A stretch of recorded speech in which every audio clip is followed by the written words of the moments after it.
Oi, minha gente! Segunda-feira, vídeo novo no canal. Primeiro, muito obrigada pela repercussão do date com o Beckler.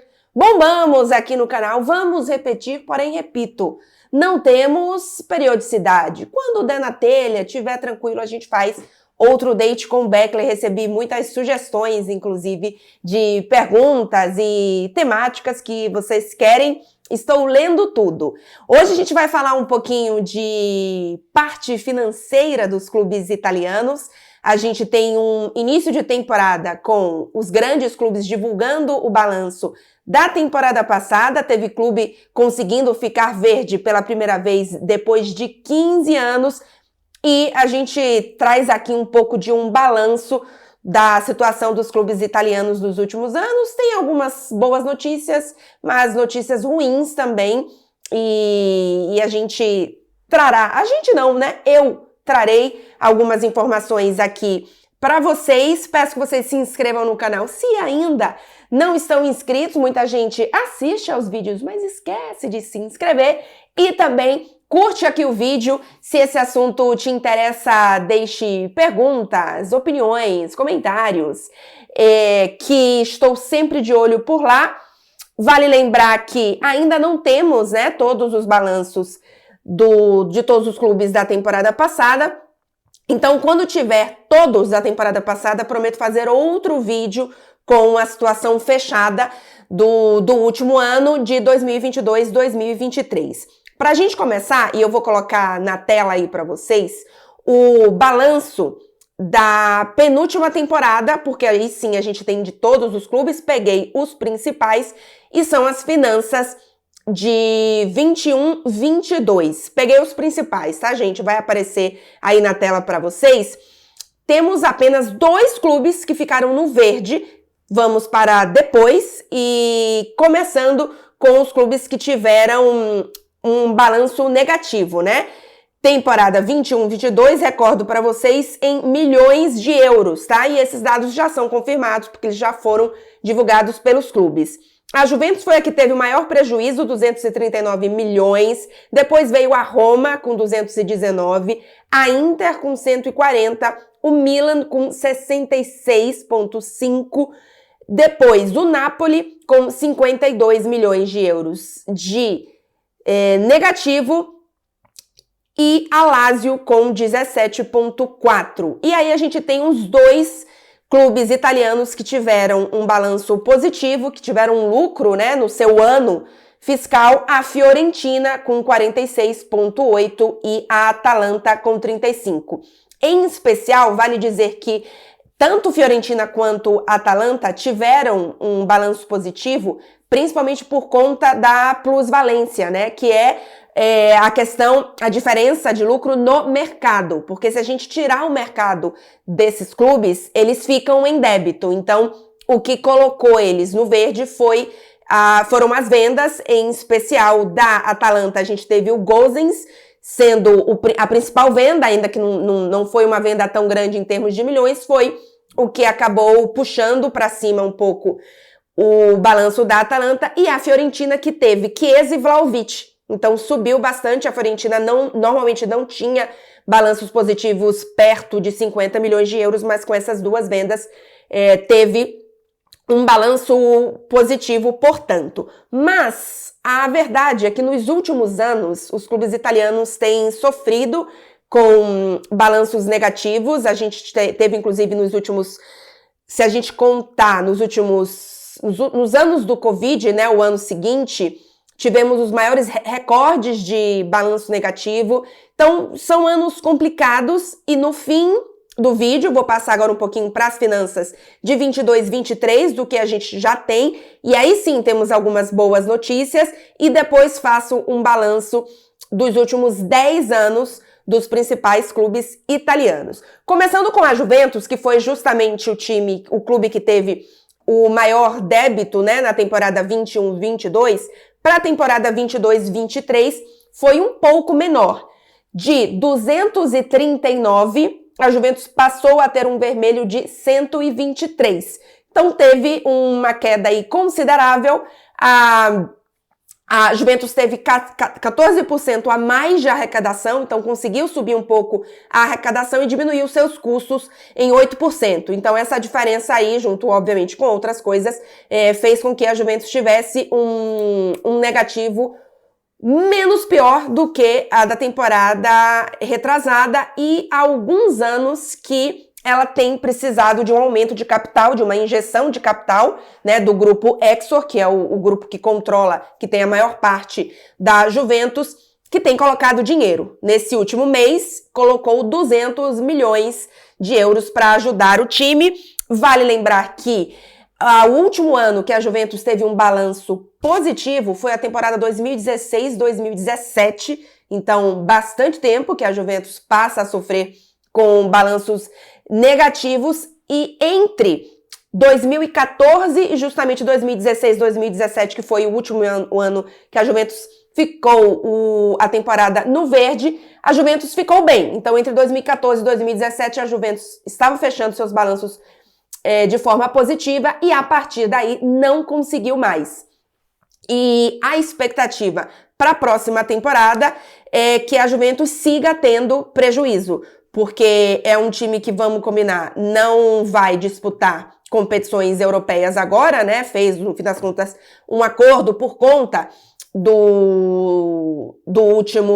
última punição que sofreu, então não terá nenhuma receita de futebol europeu, de competições europeias. Na temporada passada teve fase de grupos de Champions, depois teve Europa League, então nesse ano nem isso terá. Uma boa notícia pela parte financeira é que muito provavelmente em algum momento a Juventus não terá mais que pagar o salário mais caro do seu plantel, que é o salário do Pogba. Muito provavelmente deve pagar até o fim da temporada, mesmo que possa rescindir o contrato antes, caso se confirme a punição do Pogba, e que deve se confirmar. Por conta da forma como o contrato foi feito, a Juventus teve alguns benefícios fiscais. Então, se ela encerrar antes o contrato do Pogba, ela vai precisar pagar uma multa por conta disso. Então, é melhor, talvez, pagar 6 meses a mais do contrato do Pogba e depois realmente se livrar do que pagar 2 anos, na verdade, 2 anos, ou 1 ano e meio, que seja de multa por conta da rescisão do contrato. Mas a situação da Juventus não é boa. Vai ainda se complicar por alguns anos. O Milan talvez seja a melhor notícia desse momento, que a gente já tem os valores oficiais, porque o Milan teve um lucro de 6 milhões, é um lucro pequeno, é verdade, mas ainda assim termina o ano no verde depois de 15 anos terminando a temporada no vermelho. Então é uma boa notícia para o Milan. O Milan vinha a cada ano diminuindo o seu prejuízo e agora finalmente teve um lucro de 6 milhões. A expectativa é que, diante do que a gente tem visto e de previsão, é de que o Milan continue numa caminhada de mais lucro, ou ao menos de manutenção de balanços no verde. Então talvez seja a melhor notícia entre os grandes nesse momento do Milan.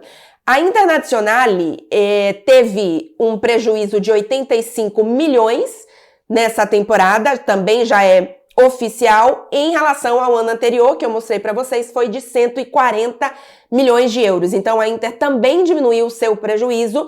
O último ano que a Inter teve lucro foi na temporada 2013-2014, então bastante tempo também que a Inter vem no vermelho, e a Inter tem uma situação que eu vou mostrar no final, o balanço geral dos últimos 10 anos, que é a mais preocupante. Então a Inter, quando a gente fala de mercado, da Inter indo atrás de jogadores mais caros, é cada vez mais complicado, cada vez mais complicado não, né? Mas tem sido muito complicado para a Inter correr atrás de jogadores assim. É por isso que, inclusive, tem perdido algumas oportunidades. E quando na época, por exemplo, de que, nossa, a Inter pode contratar o Messi, só se for para quebrar, porque não tem condição. A Inter realmente tem uma questão que foi muito criticado por torcedores, de perder alguns jogadores importantes, de não conseguir aumentar salário, de não contratar, e a Inter não tem condição. A Inter tem uma situação financeira bem complicada, apesar de de estar reduzindo esse prejuízo nos últimos anos. Falando agora um pouquinho do Napoli, o atual campeão italiano, na temporada anterior, que já é oficial, 21-22, teve um prejuízo de 52 milhões de euros. Nessa temporada, a gente ainda não tem um oficial, mas a expectativa é de que o Napoli tenha um lucro acima de 100 milhões de euros. Então, será um lucro, inclusive, recorde. Se confirmar o que o Corriere dello Sport está dando, que passa de 150 milhões de euros, será, inclusive, recorde de Série A. Vamos ver se confirma, mas positivo deve ser. O Napoli, nos últimos 10 anos, antes do Covid, vinha tendo lucros menores do que 100 milhões, mas vinha fechando o seu balanço sempre em lucro. Teve os anos de Covid, aí sim, ninguém conseguiu manter o seu lucro, mas agora volta a ter lucro. Que é mais interessante do Napoli? Que o Napoli teve um custo de salários bastante reduzido em relação ao último ano, e então isso vai fazer diferença, além, obviamente, de Liga dos Campeões, de outros prêmios, né, a participação na Champions, que nos últimos anos o Napoli, por exemplo, não vinha recebendo grandes quantias. O Napoli conseguiu reduzir consideravelmente os salários, né, o nível o valor dos salários que pagava. E, por exemplo, a temporada que fechou, o Napoli pagou 176 milhões em salários. Para a gente comparar, o Milan pagou 222, então não tão diferente. A Inter pagou 320 e a Juventus pagou 480.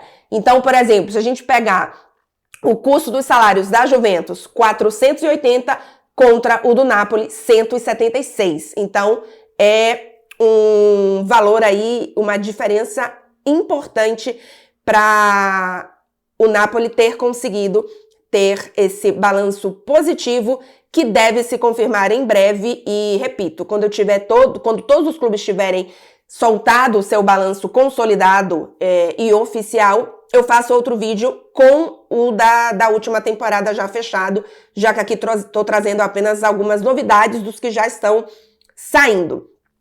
E aí, pra gente fechar, já que falei dos principais que já deram o seu balanço da última temporada, vamos para o balanço dos últimos 10 anos, considerando então cada temporada, cada prejuízo ou lucro dos principais clubes italianos. É uma informação da PwC que fez esse levantamento e vou colocar novamente na tela para vocês, assim como eu vou olhar aqui. Sempre o balanço negativo, tá? Todo mundo, se a gente pegar nos 10 anos, teve balanço negativo. A Fiorentina de 18 milhões, a Lazio de 21 milhões, o Napoli de 24 milhões, a Juventus de 591 milhões, a Roma de 834 milhões, o Milan de 910 milhões e a Inter de 963 milhões. E aí, por isso que eu falei que nesse momento a Inter financeiramente é o clube italiano mais complicado, porque o Milan, ao menos na última temporada, já teve um lucro, então não aumentou, foi um lucro muito pequeno, repito, 6 milhões, então não faz tanta diferença se a gente fizer o recorte, mas ao menos ela não aumentou o seu prejuízo. E a Inter sim, e aumentou bastante, né? Então vai de 963 milhões, vai passar de 1 bilhão de prejuízo nos últimos 10 anos. Então, é bastante complicada a situação da Internazionale e por isso que fico receosa de como será a evolução desse time, porque é um time que em campo hoje funciona muito bem, que é um dos favoritos para ter título italiano. A gente precisa ver como que essa Inter vai novamente avançar ou não na Liga dos Campeões. Na última temporada, a Inter, mesmo tendo esse prejuízo grande, chegou até a final de Liga dos Campeões. Então, é uma Inter que ainda precisa de muitos anos aí para conseguir se refazer. E temos um novo fair play chegando, né? Os clubes têm agora 3 anos para se adaptar. Não vou entrar no assunto fair play aqui nesse vídeo, também para não ficar assunto demais, mas é algo pra gente ficar em mente e se der em algum momento, posso fazer um vídeo sobre isso também. Cadê que eu tinha anotado aqui especificamente de cada um, gente? Falei dos últimos 10 anos. Não, e era isso. Eram os últimos anos do... Tinha anotado aqui a da Fiorentina, mas era especificamente sobre os 50 milhões de plusvalência por conta de Chiesa e Vlahovic, que eu falei lá no início do vídeo. Então é isso. A boa notícia é que os clubes estão diminuindo o prejuízo. No caso do Milan, já deixou de ter prejuízo, passou a ter lucro. No caso do Napoli, também voltou a ter lucro depois dos 3, 4 anos tendo prejuízo, em especial também por conta do Covid, que atrapalhou muita gente. Mas a notícia ruim é que num recorte maior, a gente tem muito prejuízo e os clubes italianos ainda sofrendo com má administração, com, enfim, muitas questões financeiras para serem resolvidas. É isso, gente. É um panorama aqui rapidamente com algumas novidades para vocês ficarem mais a par aí do que está acontecendo com os clubes italianos nessa data FIFA. Então, um videozinho aqui para manter o canal animado com vocês. E, mais uma vez, aquele pedidinho para vocês se inscreverem no canal. Deixem nos comentários aqui sobre o assunto. Ainda quero fazer vídeo essa semana de data FIFA, então sigam mandando sugestões do que vocês querem ver por aqui. E no final de semana farei prévia de Juventus e Milan. Faremos também vídeo aqui de PSG, que joga em casa. E semana que vem já tem Liga dos Campeões e aí a produção aqui fica cheia pra vocês. Então é isso, gente. Boa semana pra todo mundo e até o próximo vídeo.